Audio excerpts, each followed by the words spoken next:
Ano nga ba, ano po yung purpose ng batas tungkol dito sa obstruction of justice? Ang purpose ng batas is to ensure, siguraduhin ng mga kapulisan, sa mga law enforcement agency, including judicial authorities, to ensure law enforcement agencies and judicial authorities to effective yung kanilang trabaho, effectively apprehend or prosecute criminal offenders without any delay or disturbance.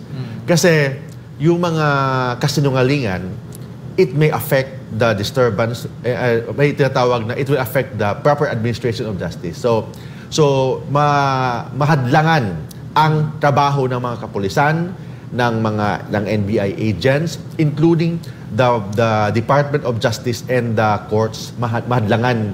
Kasi mahadlangan, madisturbo kasi daming mga hadlang dyan, daming mga pagsisinungaling, yung mga ebidensya tinatago, yung mga ganon.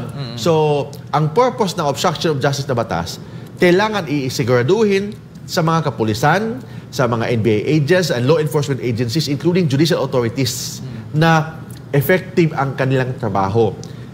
Effective with respect to the apprehension and prosecution of the case. Ayan. Na walang hadlang, walang disturbo. Yun yan.